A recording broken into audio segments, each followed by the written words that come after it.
Karena maaf ya kawan-kawan ya, sesuai perjanjian kita berharap saudara-saudara muslim yang masuk ya. Sekarang kita undang Pak Nur Muhammad. Halo Pak Nur, selamat malam. Ya, selamat malam. Bisa didengar saya? Ya, Iya, iya. Jadi sepertinya tema malam ini membahas terkait apa ya? Penyebutan nama-nama Tuhan begitu. saya tidak tahu itu nama Tuhan apa tidak. Mhm. Saya, kalau nama Tuhan, memang nama Tuhan itu apa? Karena ada yang bilang kemarin kepada saya, materi Mhm. Tuhan itu zat. Kalau namanya Iya, Allah katanya. iya. Apa ada nama lain? Atau Adonai, Elohim, Yahweh? Jadi apa ya? Seperti pernyataan saya semalam.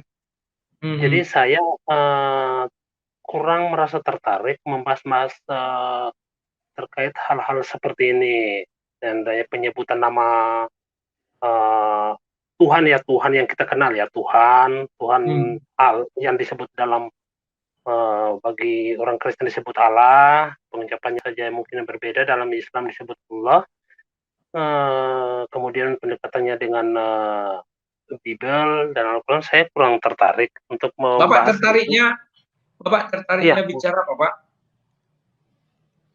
saya tertarik ini mungkin seperti yang pertama kali kita diskusi di awal terkait kebenaran kitab suci, mungkin itu. Kemudian Oh, boleh, boleh, silsilah, boleh. kemudian Boleh, boleh. yang semalam, atau melanjutkan yang semalam. Jadi saya ingin meluruskan sedikit pemahaman Bang Rudi terkait yang semalam, bahwa bagusnya kenapa saya sempat dengar di closing statement semalam, Bang Rudi Ya. menyebutkan kurang kurang cerdas Mirza Ghulam Ahmad kenapa tidak membuat kitab suci sendiri. Jadi itu Oh, ya.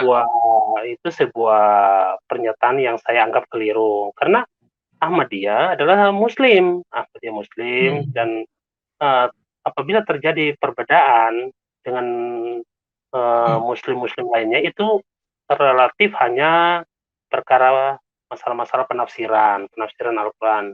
Jadi orang di mana-mana ketika berbeda penafsiran kan itu hal yang lumrah lah, masing-masing punya pengertian sendiri-sendiri dalam menelaah firman-firman Tuhan.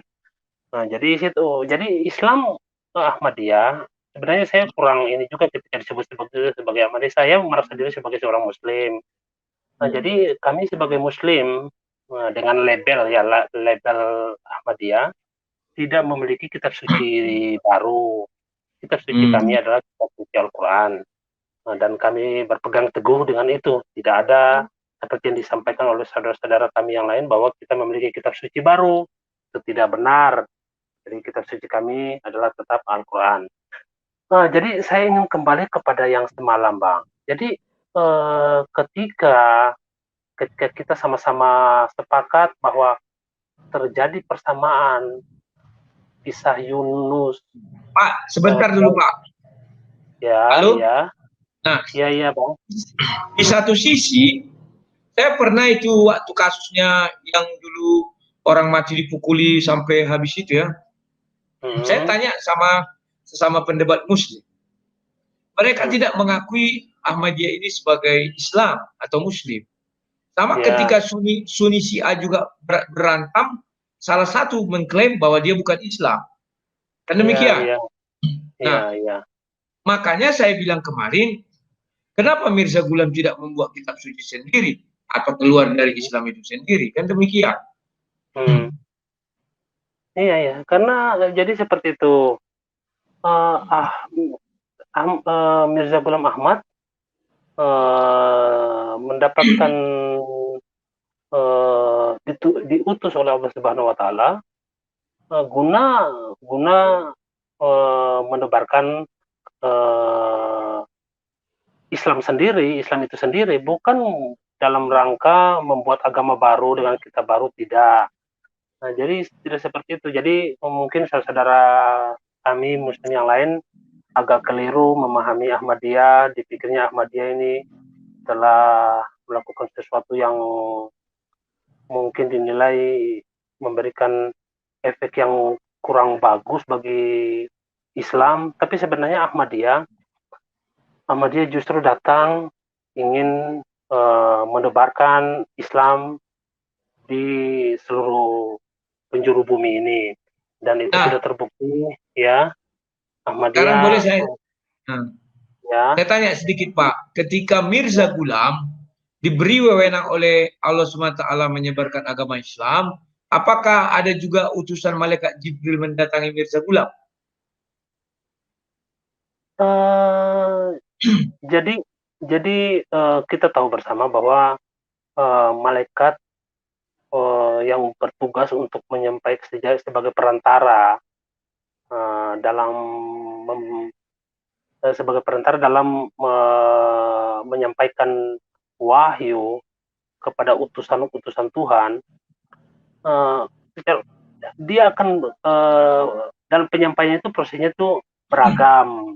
Mungkin ada yang mungkin bertemu langsung, ada mungkin berupa apa semacam wahyu itu diturunkan dalam bentuk ilham dalam hati. Jadi seperti itu. Jadi bermacam-macam Bang. Jadi ketika Mirza Ghulam Ahmad mendapatkan wahyu-wahyu dari Allah Subhanahu Wa Taala itu dalam bentuk yang bermacam-macam. Seperti itu Bang. Berarti wahyu yang kepada Mirza Ghulam itu ada tulisannya atau dibukukan lah? Kalau dibukukan, maksudnya gimana? Maksudnya di dikasih semacam buku lalu terbang begitu? Maksudnya pengertian Kan, dari maksudnya kan Allah menyampaikan misalnya melalui mimpi, melalui ya, ke dalam hati. Biasanya kan ya, disampaikan dia kepada orang banyak. ya, ya. Nah, apakah orang banyak itu tidak mencatatnya atau bagaimana? Iya, kalau untuk pencatatan itu ada, dibuat pencatatan beliau ketika jadi Mirza Ghulam Ahmad itu kan beliau lahir di masa sekarang ini, zaman ketika tulis menulis sudah dikenal dengan Ya, begitu baiknya ya. Jadi ketika beliau mendapatkan wahyu-wahyu dari Allah Subhanahu Wa Taala itu beliau tulis, beliau dokumentasikan dalam bentuk tulisan, kemudian disimpan. Jadi seperti itu, Bang. tulisannya itu apa dinamakan kumpulan tulisannya itu? Nah, abang mau mau mau menggiring saya guna mau menyebutkan nama kitab yang namanya Tazkirah ya. Nggak tahu saya memang nggak tahu sama sekali mengenai Ahmadiyah. Ya, ya, semoga saja abang betul benar belum tahu. Jadi begini bang, wahyu dalam pemahaman kami Ahmadiyah masih tetap berlangsung, pewahyuan dari Allah Subhanahu Wa Taala masih tetap berlangsung, tidak terputus, dan bukan saja kepada Mirza Ghulam Ahmad, bahkan kepada wali-wali, orang-orang suci itu tetap dikaruniakan atas kesalehan, atas akhlak mereka. Allah berkehendak memberikan ilham kepada mereka berupa wahyu-wahyu itu. Jadi, namun jangan disalahartikan bahwa tidak semua wahyu itu berarti akan menjadi kitab suci, akan dibukukan menjadi sebuah kitab suci, tidak seperti itu. Karena di dalam Al-Quran sendiri, karena di dalam Al-Quran sendiri itu disebutkan bahwa bahkan lebah pun mendapatkan wahyu, jadi tidak semua wahyu itu akan menjadi sebuah kitab suci. Jadi seperti itu Bang. Ya, maksud saya buku Mirza Ghulam itu apa namanya tadi? Iya, Tazkirah. Nah, itu kumpulan-kumpulan mimpi Tazkirah. Tazkirah, Tango Alpha Zulu, Alpha Romeo, Tazkirah. Tango Alpha Zulu. Oke lah itu ya. Tazkirah, ya, kurang lebih seperti itu. Nah, jadi kitab Tazkirah itu di dalam imannya Ahmadiyah apakah seperti hadis atau bagaimana? Eh, saya tidak bisa menyebutkan bahwa itu sebagai hadis, maksudnya sifatnya seperti hadis. Itu pengalaman-pengalaman rohani, pengalaman-pengalaman rohani dari Hazrat Mirza Ghulam Ahmad yang ditulis. Namun perlu saya sampaikan berulang-ulang bahwa itu bukan kitab suci. Bahkan orang Ahmadiyah sendiri pun banyak yang tidak mengenal itu tazkirah. Jadi itu hanya tulisan-tulisan Hazrat Mirza Ghulam Ahmad berupa pengalaman-pengalaman rohani sehingga dibukukan seperti itu. Jadi itu bukan sebuah kitab suci. Oke, oke, oke, oke. Berarti kalau hadis pun tidak, kitab suci pun tidak, jadi itu seperti buku cerita lah ya, autobiografi atau biografi ya. Biografi pun mungkin tidak. Jadi itu jadi semacam apalah. Kalau uh, pendekatan yang paling bisa saya sebutkan itu semacam catatan-catatan perjalanan rohani beliau lah. Jadi seperti itu. Kalau kayak zaman sekarang ini kita dulu sering pakai kayak namanya diary atau kayak gitulah. Oh Lebih iyalah, kayak gitu. makanya biografi Tapi itu lah, ya, tapi itu bukan kitab suci. Itu bukan sebuah kitab biografi suci. lah, biografi lah cocoknya perjalanan dia kan, perjalanan rohaninya lah. Mungkin seperti itu. Nah, ketika saya kurang paham ajarannya, makanya saya bertanya, di dalam ajaran Mirza Ghulam itu, bahwa Mirza Ghulam itu mendapat wahyu langsung dari Allah ya, Ya. bukan dari Jibril lagi kan? Hmm, eh, saya belum mendapatkan informasi tentang itu. Saya belum pernah coba menelusuri itu terkait bagaimana proses beliau mendapatkan wahyu-wahyu tersebut. Makanya buku itu udah pernah Bapak baca, apa tadi? Ratas. Buku apa Tazkira, namanya? Iya. tazkira. Bapak udah pernah baca?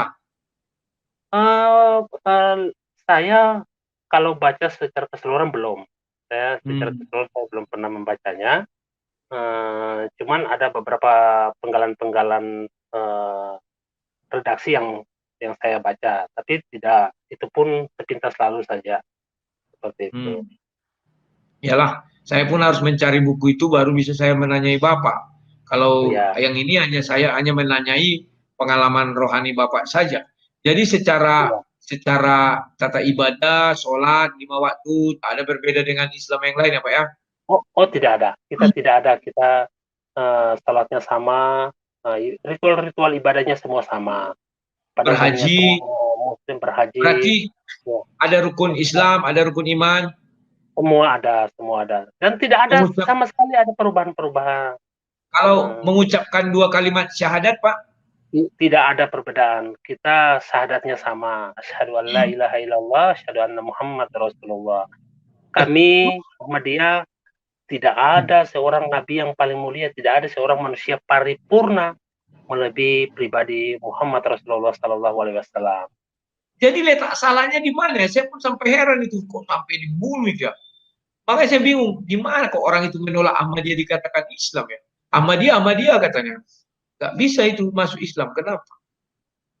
Iya ya. Jadi perbedaannya itu mungkin ketika Ahmadiyah menyebutkan bahwa bukan menyebutkan, Ahmadiyah meyakini bahwa sesudah Rasulullah akan datang lagi Nabi Isa.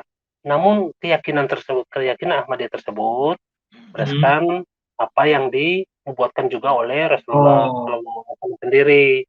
Jadi di hadis itu itu, Pak ya. ya, jadi Nah, seperti itu, Bang.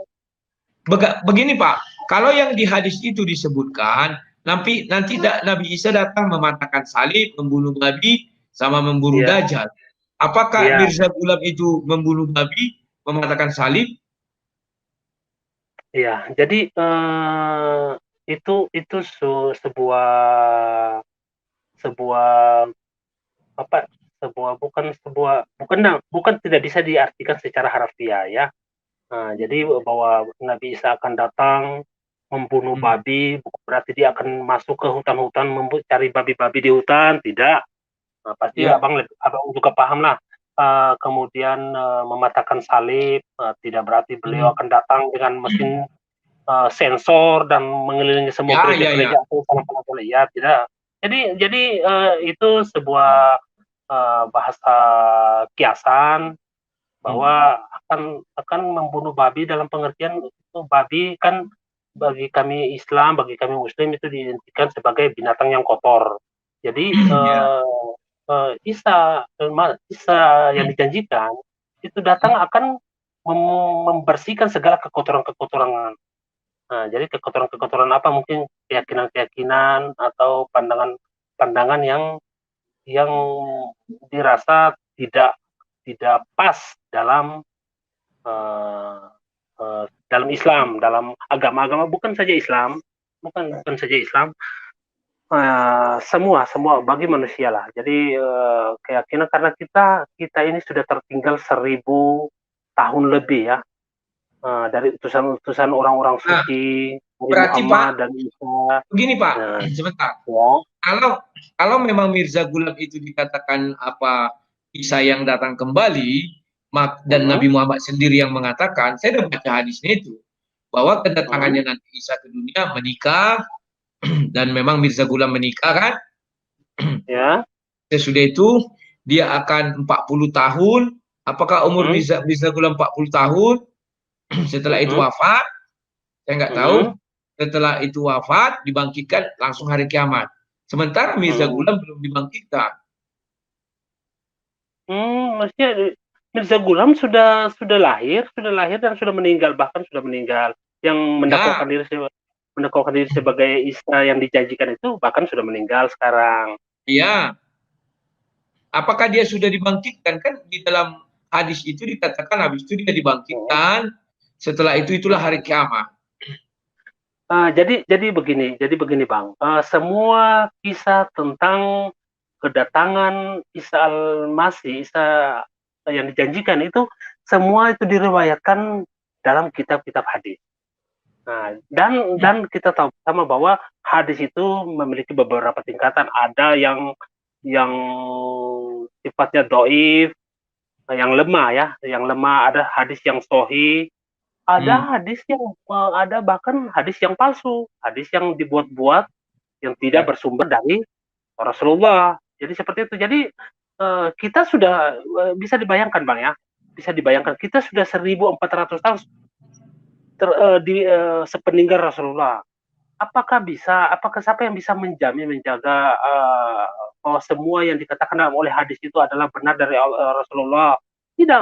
Banyak sekali hadis-hadis palsu yang dibuat-buat oleh manusia, oleh sepeninggal Rasulullah, dengan motivasi-motivasi yang berbeda-beda.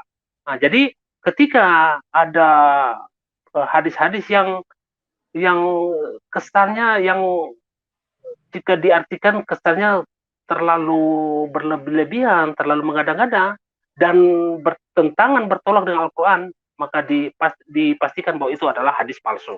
Palsu, ya. Oke. Ya. Menurut Bapak, hadis yang sohi itu batasan kedatangan Isa itu sampai mana? Apakah sampai mengejar Dajjal? Karena kalau mengejar mengejar Dajjal, apakah Mirza Ghulam mengejar Dajjal? Kan diceritakan itu, mengejar sampai kemana, Iya, begini gini. iya. Nah, jadi kita kita ini dulu lah Bang. Bahwa hadis-hadis tentang itu, hadis tentang kedatangan Isa alaihissalam itu sudah masuk kategori hadis mutawatir. Mutawatir artinya Hmm. hadis yang layak diterima. Karena sudah menjadi semacam ijma para ulama bahwa hadis-hadis, bahwa kedatangan Isa uh, yang dijanjikan itu patut diyakini, karena hadis-hadis yang meriwayatkan hal tersebut masuk ke dalam kategori hadis mutawatir. Kemudian terkait cerita atau riwayat dalam hadis-hadis tersebut yang mengatakan bahwa Nabi Isa akan bertemu dengan Dajjal, kemudian akan membunuh babi, kemudian akan mematahkan tiang salib, itu benar. Tapi tidak diartikan secara harfiah.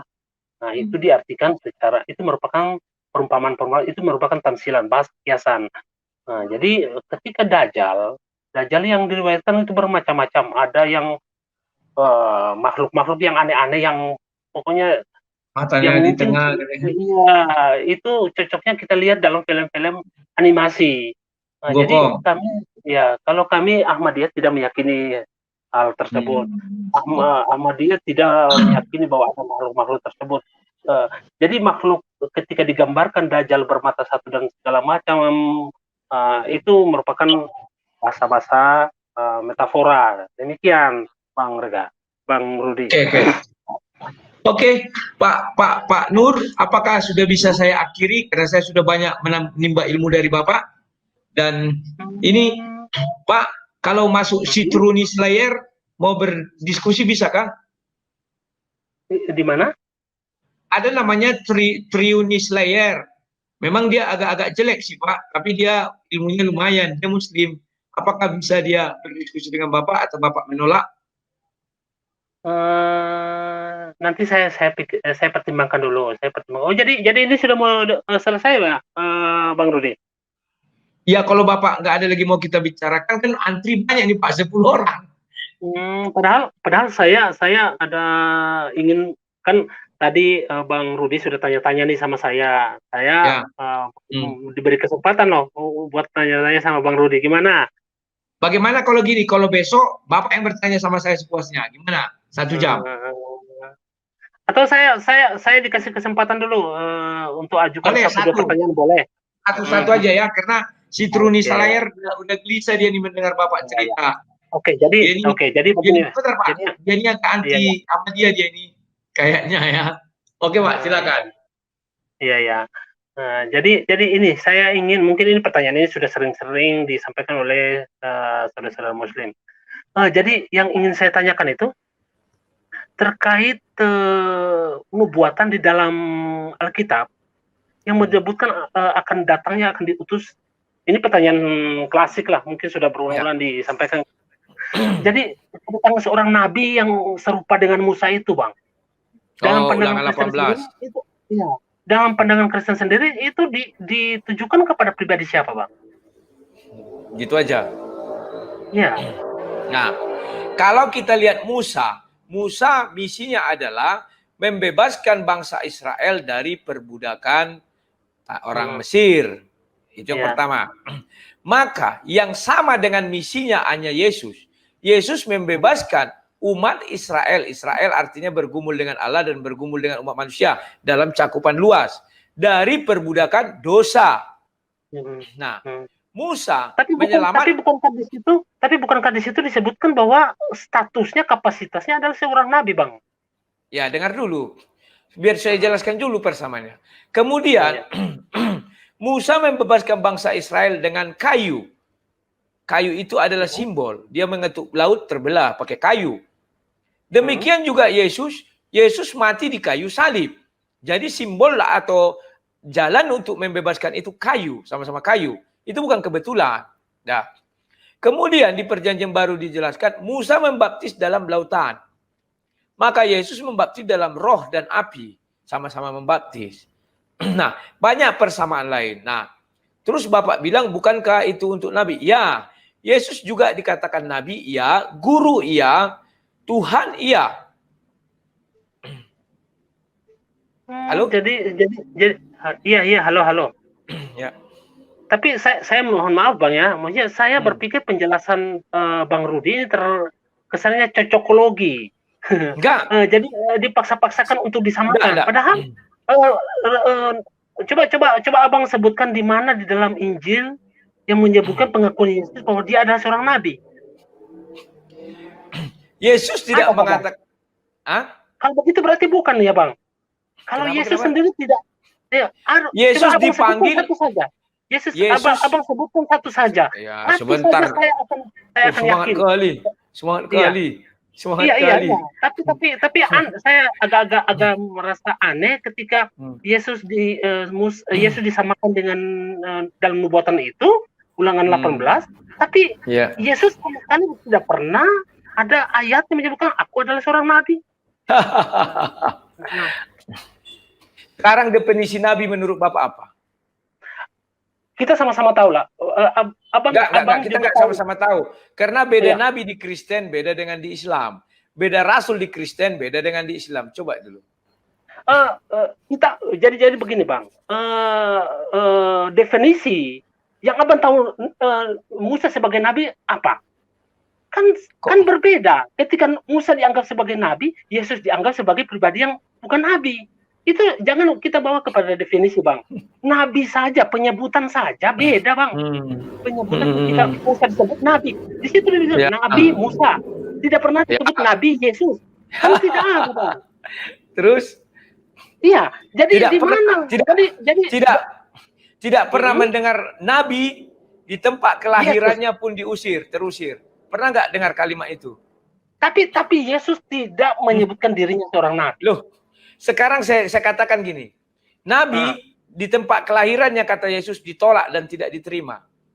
Justru itu dalil, justru itu alasan Yesus mengatakan dia adalah seorang nabi dan dia tidak mengatakan dia bukan Tuhan. Dan dia bukan Tuhan.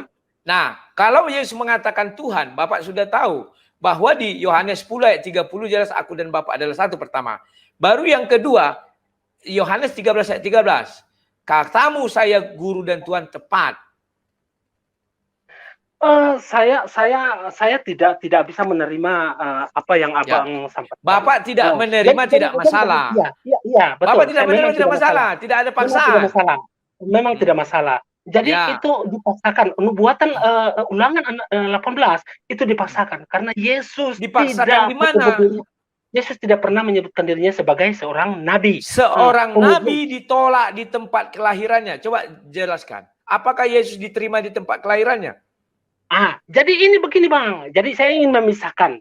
Jadi ketika Yesus mengatakan bahwa seorang nabi ditolak di tempat kelahirannya, itu adalah masuk dalam Alkitab yang benar-benar datang daripada Allah. Dan itu ayat yang benar-benar, sebentar Bang, ayat yang tidak terkontaminasi oleh campur tangan manusia. Itu bukti bahwa Injil layak diimani, Taurat layak diimani, karena ada beberapa ayat yang masih terjaga. Namun banyak bagian daripada beberapa Injil, ayat? Kalau mengimani, beberapa ayat yang saya maksud kalau mengimani jangan memilih-milih. Kalau mengenai ayat jangan memilih-milih. Kalau tidak beriman yang lain jangan beriman. Jangan katakan itu dipilih-pilih, tidak bisa. Karena begini.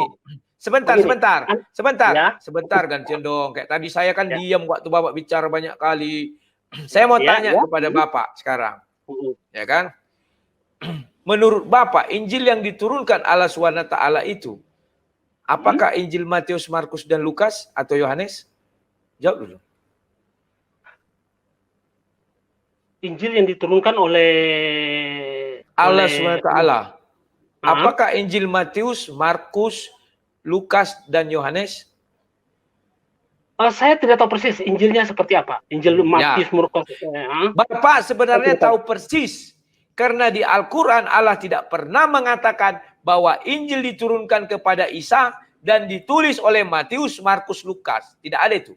Al-Quran hanya mengatakan Injil diturunkan kepada Nabi Isa. Dan Nabi Isa mengatakan, aku datang diberikan Alkitab atau Injil kepada untuk Bani Israel. Artinya yang menulis Injil itu siapa? Bukan Matius, Markus, Lukas. Allah SWT tidak kenal. Maka satu ayat pun dari kitab Bible tidak bisa kalian ambil. Bagaimana suara terputus Bang? Terputus. Nah, karena Allah SWT tidak pernah berfirman, Matius, Markus, dan Lukas adalah penulis Injil yang diberikan kepada Nabi Isa. Maka satu ayat pun orang Muslim tidak berhak mengambil dari Bible. Satu ayat pun Pak. Tidak berhak, tidak bisa. Tidak. Kami berhak karena kami mengimani. Haknya di mana? Bahwa haknya karena kami di dalam rukun iman kami disebutkan bahwa kami harus mengimani bahwa ada kitab-kitab Allah yang disebutkan ada Injil, Taurat, Zabur, Al-Quran. Itu kami Injil imani. yang mana? Injil yang mana? Apakah Injil Matius, Markus, dan Lukas? Kalau Bapak bilang itu, maka seluruh isinya harus Bapak ambil. Kalau Bapak bilang bukan itu, satu pun tak boleh diambil. Tidak ada istilah dipilah-pilah. Oh ini betul belum diubah. Tidak. Hayati dulu itu. Di dalam Al-Quran, oh tidak, Bapak tidak bisa membatasi kami untuk Oh bisa. ini. Tapi Karena begini, Bang, bukan kami yang membatasi, bukan saya yang membatasi, tapi Tuhan yang Bapak sembah yang membatasi, bukan saya. Oh, bukan, Tuhan bukan, yang Bapak tidak, sembah tidak. membatasi. Tidak. Tuhan Allah Subhanahu wa taala tidak pernah membatasi kami. Loh, Injil yang diturunkan Allah Subhanahu wa taala, sebentar. Injil sebentar. Injil yang sebentar, gantian dong. Dengan apa yang disampaikan dengan Al-Quran. Ketika ayat Injil mana ayatnya? Mana ayatnya? Tolong berikan saya. Ketika Injil berseberangan dengan Al-Quran, maka itu jangan diterima.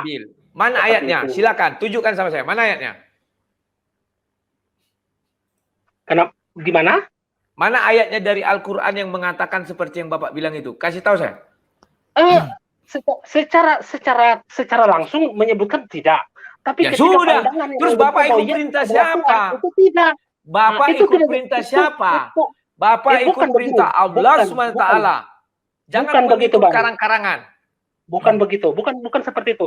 Jadi ketika di dalam naskah Injil menyebutkan bahwa yes, aku adalah Tuhan atau aku dengan Allah adalah satu, itu bertentangan dengan Al-Quran. Jadi itu bertentangan urusannya. Sekarang saya tanya Bapak. Sebentar, gantian dong bicara. Saya tanya Bapak. Bapak mengiman pada Nabi Isa. Tahu nggak Bapak ayat pertama yang disebutkan Nabi Isa apa? Kita tidak harus tahu bahwa ayat yang disebutkan Nabi Adam itu apa, Nabi Musa itu apa. Bapak nggak tahu. Masa Bapak nggak tahu? Kami tidak harus tahu. Kami tidak dipaksa tidak harus tahu. Yang kami harus tahu adalah apa yang diturunkan oleh firman apa, ayat apa yang pertama kali diturunkan kepada Rasulullah Muhammad. Apa isi Injil yang ayat 1 yang diucapkan Nabi Isa? Adalah waktu dibuayan. Mana di Al-Quran ada kok. Waktu dibuayan Nabi Isa sudah berkata bahwa aku adalah utusan Allah SWT. Itulah ayat 1. Ucapan Nabi Isa tertulis di Injil. Maka lihat di Bible. Ada nggak di Bible ayat 1 itu? Baik Matius, Markus, Lukas, dan Yohanes. Tak ada. Artinya Injil yang diturunkan kepada Allah SWT berbeda dengan Injil yang diturunkan di dalam Bible. Tidak sama. Jadi prinsipnya kami tidak harus tahu bahwa Injil ayat pertamanya apa. Tapi ketika ada Al-Quran bilang Pak, kita berpatokan kepada Al-Quran. Waktu Maria pulang, maka orang mengatakan, Maria, ini kamu berzina gini-gini. Maka datang Maria, itu anakku yang dibuayan maka berkata dia. Itulah Injil pertama. Ya, ketika Abang mengatakan kepada saya, menuntut kepada saya bahwa harus kamu tahu tidak apa ayat Injil pertama? Memangnya di dalam Al-Quran, coba Abang sebutkan, ada di dalam Islam yang menyebutkan kewajiban untuk harus mempelajari Injil ayat pertama? Coba Abang sebutkan kepada saya hari ini. Loh, Bang, Abang kan harus beriman kepada Al-Quran. Di Al-Quran dituliskan pengetahuan Abang yang nggak Abang kembangkan. Saya lebih paham dari Abang. Saya paham dengan Al-Quran. Justru saya Anda tidak paham karena Anda tidak tahu bahwa firman Tuhan yang firman Tuhan yang disampaikan sebentar, bahwa firman Tuhan yang pertama sekali disampaikan Nabi Isa waktu di dalam buaya tidak bisa diganggukan. Maka kalau kita mengakui Matius, Markus, Lukas, dan Yohanes itu adalah yang diturunkan Allah SWT, maka lihat ada nggak ayat itu tertulis itu? Tak ada. Artinya sudahlah, Bapak biar dengan iman Bapak, dengan Injil Bapak, kami dengan Injil kami, relakan. Iya, saya tidak memaksa. Ya, udah, relakan Pak, jangan dipaksa. Oke, satu pertanyaan Bapak sudah saya tanya, saya jawab. Karena yang antri banyak kali nih Pak. Besok saya kasih Bapak kesempatan 40 menit bertanya jawab sama saya. Mau nggak? Iya, tapi pertanyaan tadi terkait besok ulang. Besok ulang bisa. Oke, ya. besok diulang ya. Saya kalau janji saya tepati. Bapak datang apa? Tapi Bapak jangan datang setelah saya live 2 jam. Jadi lama kali kita nanti. Iya. Oke, terima kasih. Saya bisa lebih awal. Oke, terima kasih Pak Nur Muhammad. I love you full. Sama-sama. Yo, kita harus saling menghargai kawan-kawannya. Jangan keinginan kalian bal-bal itu. Kita ada namanya dalam bingkai NKRI. Dia juga saudara kita, ya kan? Nah, kawan-kawan, sekarang saya mulai banyak belajar dari Pak Nur mengenai apa itu Ahmadiyah. Ternyata kawan, Ahmadiyah itu menerjemahkan ucapan Nabi Muhammad bahwa Nabi Isa akan turun, itulah menjadi Mirza Ghulam titisannya. Dan mereka tidak percaya An-Nisa 157. Wa malakaluhu gitu ya. Mulai pandai aku ya. Apa salah? Ya maafkan. Bahwa Nabi Isa itu tidak disalibkan tetapi diserupakan dan diangkat. Mereka tidak percaya katanya diangkat ke langit. Sama dengan Kristen juga tak percaya kami katanya. Di Muslim juga. Hanya dua itu perbedaannya kawan. Yang pertama tidak percaya diangkat ke langit. Yang kedua mereka menafsirkan bahwa Nabi Isa itu sudah datang. Itulah dalam wujud Mirza Ghulam. Yang lain-lain saya belum paham. Itulah dialog-dialog. Nanti ilmu saya akan makin bertambah. Semakin banyak dialog, semakin banyak bertambah ya kawan-kawan.